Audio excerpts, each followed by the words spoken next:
sequencing, sequencing, ya scheduling.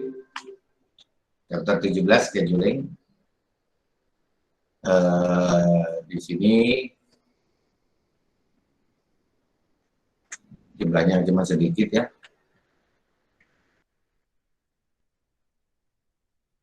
Oke. Scheduling, penjadwalan. Apa gunanya jadwalnya? Jadwalnya digunakan untuk mengatur kapan pekerjaan itu dimulai, siapa yang harus mengerjakan, dan lain-lain. Jadi dalam pabrik yang bermacam-macam, ada yang job shop, ada yang bentuk lini, dan lain-lain. Ada yang pekerjaan menggunakan 2 mesin, ada yang pekerjaan menggunakan 1 mesin, ada yang menggunakan beberapa mesin, ada 2 pekerjaan menggunakan 2 mesin, dan lain-lain. Itu perlu dijadwalkan, perlu ini kan agar efisien dan lain-lain. Jadi tujuan dari sequencing adalah langkah terakhir dalam perencanaan sebelum terjadinya produksi, yaitu akan menentukan siapa tenaga kerjanya, kapan, berapa tenaga kerjanya, when labor, equipment, facility are needed to produce a product or provide a services. Jadi kapan si tenaga kerja, peralatan, fasilitas itu yang akan dibutuhkan untuk memproduksi suatu produk atau menyediakan jasa. Jadi ini fase kritis karena begitu jadwalnya salah, berantakan semua. Sebagai contoh misalnya Anda mempunyai catering saja ya, kemudian tukang masaknya ada 2, kemudian kompornya ada 3 misalnya, siapa menggunakan kompor mana, terus masak apa, dan lain-lain, itu dijadwalkan. Kalau pabrik lebih kompleks lagi tentunya, pekerjaannya cukup banyak dan lain-lain. Jadi scheduling adalah langkah terakhir dalam perencanaan sebelum kita memulai berproduksi.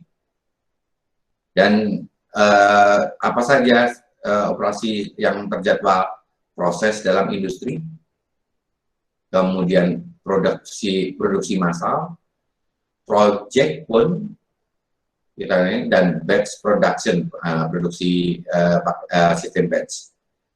Kalau di proses industri kita sudah biasanya menggunakan linear programming. Jadi kita untuk scheduling, untuk assignment, penugasan kita pakai metode assignment. Anda sudah belajar di BDM yang hari ini. Atau economic order quantity untuk replenishment dari barang yang tidak instan, non-instantaneous replenishment. Jadi secara terus-menerus ada, makanya dijadwalkan melalui misalnya economic order quantity. Untuk mass production, bagaimana kita mengatur lini assembly, membalanskan antara lini 1, lini 2, lini 3. Kalau nggak ngerti langsung di ini ya, ditanya ya, apa sih lini itu Pak? Nggak ada ya? Udah tahu? Atau saya tanya deh, what is lini production, lini assembly itu? Yang sudah magang di pabrik atau apa, misalnya di Toyota ada nggak? Nggak ada. Ya, kembali lagi menghadapi situasi kebisuan. Lini tuh kayak apa sih Pak, ini kayak apa sih, kayak prosesnya gitu nggak sih Pak, kayak nyambung gitu loh prosesnya? Iya bukan? Lini produksi itu biasanya dari input keluarnya langsung produk atau barangnya, outputnya ya, prosesnya beberapa mesin atau beberapa proses menjadi satu kesatuan, jadi satu lini, satu line assembly misalnya. Sedangkan dalam project misalnya kita membuat kapal inilah, misalnya kapal barang gitu ya, atau kapal tanker gitu ya, maka kita gunakan project scheduling teknik, yaitu dengan program evaluation review teknik atau pakai critical path method, CPM or CPM. Ini sudah Anda pelajari di manajemen proyek, Pak Bungki kalau saya ya ngejar, atau Pak siapa? Manajemen proyek siapa yang sudah atau belum? Saya Pak.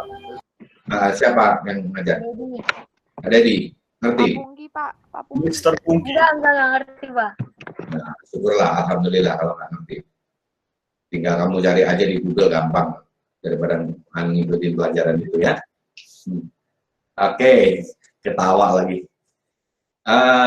Kemudian untuk yang batch production, aggregate planning pakainya atau master scheduling, pakai master requirement planning, MRP, pakai capacity requirement planning. Nah, ini biasanya menggunakan software-software yang sudah jadi, misalnya SAP, SAP, kemudian ada lagi macam-macam, masih banyak sekali yang digunakan untuk merencanakan build of material dan lain-lain. Ini adalah dalam penjadwalan operasi.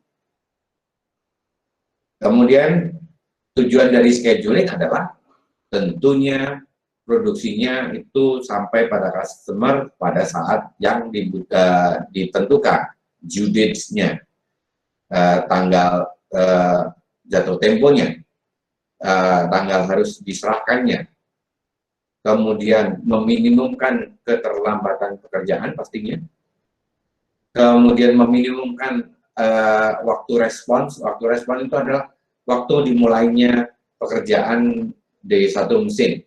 Itu perlu diawali dan lain-lain, response time, atau adanya perubahan proses. Jadi meminimumkan respon time. Kemudian meminimumkan waktu penyelesaian, meminimumkan waktu dalam sistem, jadi prosesnya dipercepat, ya tentunya dengan tetap harus bagus. Meminimumkan overtime kalau untuk ada pegawai, pekerjaannya tidak dikerjakan sampai lembur-lembur, memaksimumkan mesin, pemanfaatan mesin maupun pemanfaatan tenaga kerja, tidak ada mesin yang nganggur ataupun tidak ada tenaga kerja yang nganggur. Jadi meminimumkan idle time. Kemudian memaksimumkan mesin-mesinnya digunakan semaksimum mungkin. Dan tenaga kerjanya juga demikian. Meminimumkan work in process inventory. Meminimumkan pekerjaan antar pekerjaan belum istilahnya work in process itu. Stok barang yang belum jadi. Jadi misalnya meminimumkan jumlah pintu mobil kalau dalam pabrik mobil, meminimumkan jumlah beras yang sudah dicuci kalau dalam industri catering misalnya, yang belum diproses, beras yang dicuci yang belum diproses, atau sayur yang sudah dipotong-potong yang belum diproses, sebaiknya sayur dipotong langsung diproses, kan gitu sepertinya.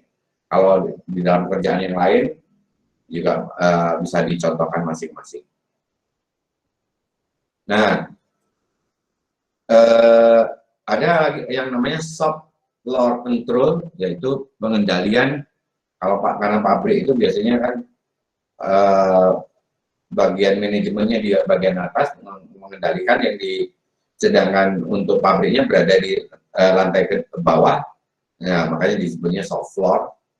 Jadi menjadwalkan dan memonitor day-to-day job production, job shop production. Job shop production contohnya, ada yang bisa menjawab? Ayo, job shop production seperti apa?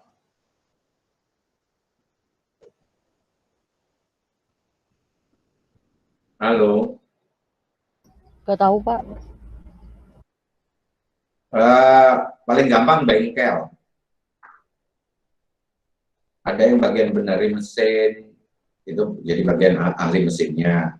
Ada yang benerin cuma cat, bagian ahli catnya. Itu masing-masing pekerjaannya bisa untuk ngecat bermacam-macam. Job shop itu seperti itu. Jadi kalau batch kan mesinnya bisa dilakukan secara batch, bisa secara macam-macam. Kalau lini kan mesinnya disambung-sambung, kalau job shop sendiri-sendiri. Atau misalnya tukang jahit lah, mesin jahit sendiri, mesin obras sendiri, mesin heci sendiri, bagian pemotong pola sendiri, ya kan? Tapi pekerjaannya bisa macam-macam. Oh, ini sekarang giliran motong pola, ya bagian pola yang mengerjakan. Habis itu setelah itu nggak perlu diobras, langsung dijahit misalnya. Mesin obrasnya bisa itu job shop kan bentuknya, bentuk pekerjaannya. Atau salon misalnya. Kalau salon misalnya yang bagian ini memotong rambut, bagian menata rambut, bagian memake up, bagian mungkin dengan busana misalnya, tata rias pengantin dan lain-lain, itu berbeda-beda, itu job shop bisa disebut. Ya, oke. Schedule shop floor control ini bisa juga disebut sebagai production control dan production activity control. Jadi mengendalikan produksi dan mengendalikan kegiatan produksi. Ada dua hal yang dilakukan oleh Departemen Production Control, biasanya PPIC, Production PPIC, singkatannya apa saya lupa. Jadi Production dan Inventory Control Departemen. Nah, apa saja yang dilakukan, yaitu mulai dari loading, pembebanan, ya, loading, sequencing, dan monitoring. Loading adalah mengecek ketersediaan material, mesin, dan labor. Beban masing-masing nanti memberikan pembebanan pada masing-masing peralatan. Kemudian sequencing yaitu menjadwalkan pekerjaan ke job shop dan kapan dia harus dimulai untuk setiap mesin yang ada. Sedangkan monitoring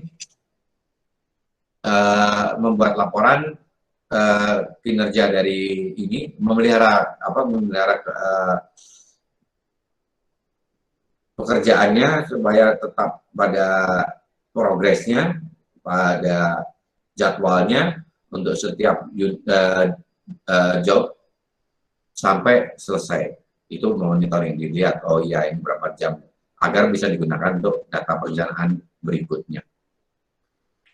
Itu yang dilakukan dalam shop. Untuk lebih jelasnya Anda bisa baca di buku itu tentang masing-masing. Di sini saya kasih ringkasnya saja.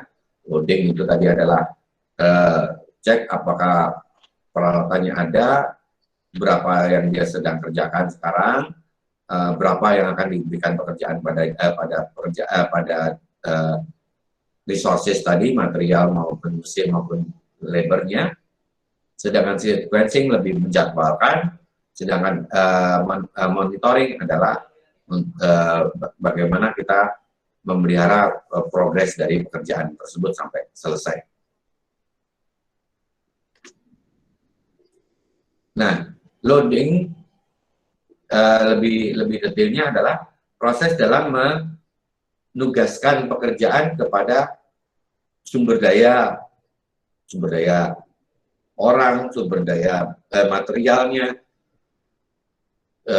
dan apa tadi, job, labor, material, dan mesin. Jadi proses menugaskan pekerjaan ke masing-masing tadi. Sedangkan pekerjaan yang dikerjakan terutama adalah bagaimana mengefisiensikan resources itu agar tidak terlalu banyak waste, tidak terlalu banyak idle, dan seterusnya. Penggunaan metode assignment, metode penugasan pada waktu business decision modeling, kita ada itu linear programming metode assignment. Itu sudah dijelaskan, tapi di sini nanti coba kita jelaskan sedikit saja. Untuk menentukan alokasi yang paling optimum. Itu dalam loading.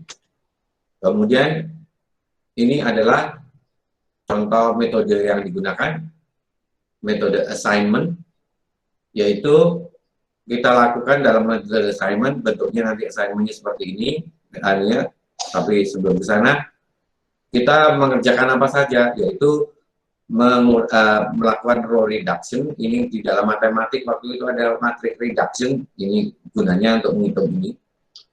Kemudian perform column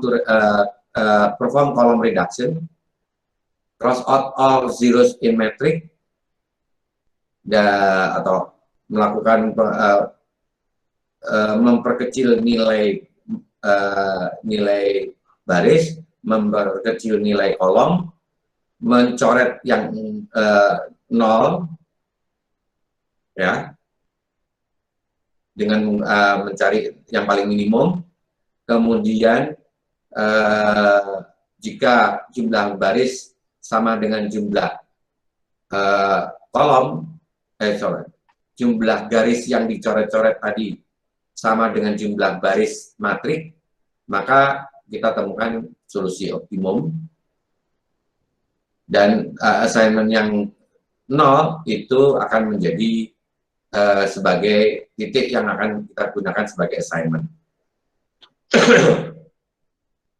Kalau tidak, maka kita modify matriknya dimodifikasi, subtract minimum uncross, jadi mengurangkan yang belum dicoret, kemudian menambahkan seluruh selnya ke dua baris yang berpotongan, kemudian seluruh nilai dalam matrik tetap tidak berubah. Diulangi di langkah 3-4 sampai ketemu solusi optimum. Lakukan dua ini sampai ini ada bentuknya. Sebelum bentuk ini saya kasih saja, ada punyanya ini apa namanya, YouTube saja dulu. Ini YouTube untuk apa, untuk metode assignment ini. Mau yang bahasa Inggris atau yang bahasa Indonesia? Halo? Bahasa Indonesia aja, Pak. Oke. Metode assignment.